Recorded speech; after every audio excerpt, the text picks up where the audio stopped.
Hi everyone. This video talks about the residential property disclosure and when you have a home inspection and the buyer voids, what is the obligation that the seller has and what are the obligations that we have? So first of all, to clear everything up, the seller only has obligations that are covered in the residential property disclosure. So whether it's at the time that they list or with the home inspection, they are not required to disclose anything at all other than what is covered by the residential property disclosure. And we'll talk a little bit about that in a separate video. But we are required, both by the state and the Realtor Code of Ethics, that if we know something or should have known something, we have to disclose it. So we're required to disclose any material defect. Again, what's known or what we should have known. Now, couple of things that are not required under the residential property disclosure that the sellers definitely are not required and we're not required to investigate are things such as mold or a structural problem, etc. Again, unless it's very evident to us, then we are required to disclose it. If not, neither party is required to disclose it. So anyway, so now let's suppose that we have a listing. A home inspection is done and the seller receives a notice of void that the buyers are going to void. Now they have this home inspection report provided. They say, okay, this is what we found. What is the seller's requirement to disclose what is on the home inspection report? And that is absolutely nothing. They are not required to disclose anything on the home inspection report unless it falls into what is on the residential property disclosure. Nothing else. That's it. So what our requirements are that if we know it, and I'm going to get into that in a second, that we have to disclose it. Now, one of the questions that's been asked to me on a couple of different occasions is, well, if the buyer gives the home inspection report to the seller, is that proprietary? Does the seller have the ability to share it? And so, first of all, there's no intellectual property problem with sharing that. That's not a problem. Now, some home inspectors may limit the access to that, but otherwise there really isn't any.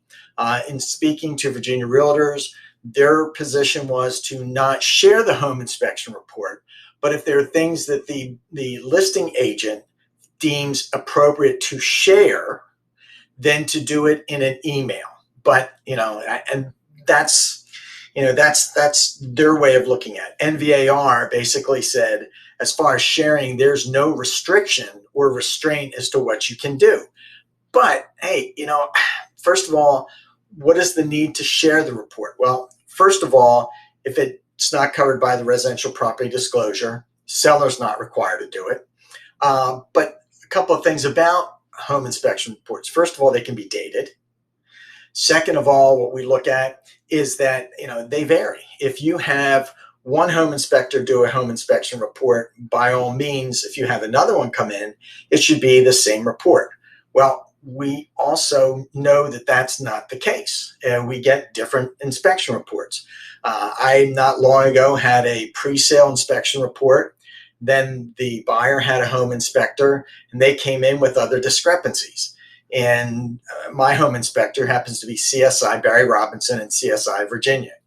And he actually defended that case as far as going and saying, this is what he found, this is why, this is the discrepancy, and things got sorted out. But again, one home inspector may report one thing and another home inspector may report another thing. So that's a problem.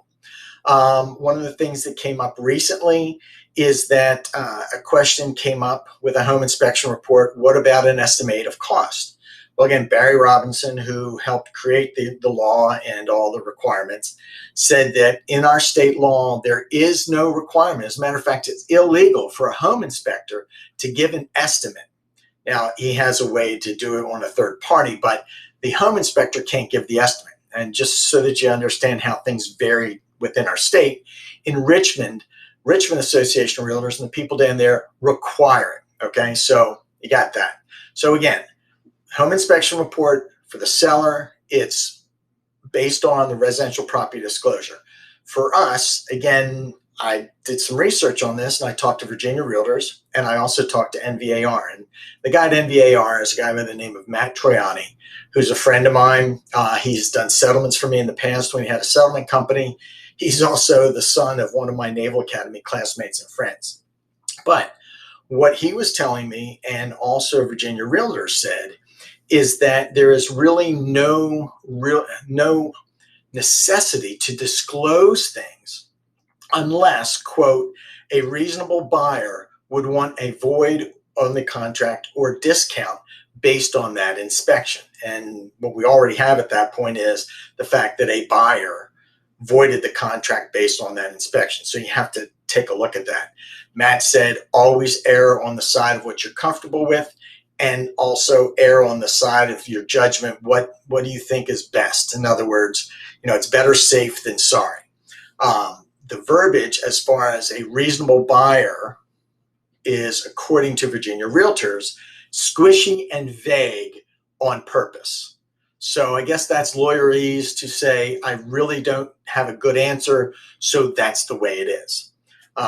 The Virginia Realtors and even Matt said an example of a problem that might cause somebody to walk that should be disclosed is if there is a hole in the roof or bad shingles, etc., something that will fairly soon or will eventually fail. So anyway, that's what I got. The final part to this is the fact that with Virginia Realtors, I said, so if it's a reasonable buyer, but in this market, what do you define a reasonable buyer? And she laughed and she said, well, if something's going to fail, if a reasonable buyer would walk away. And I said, well, isn't that sort of market dependent?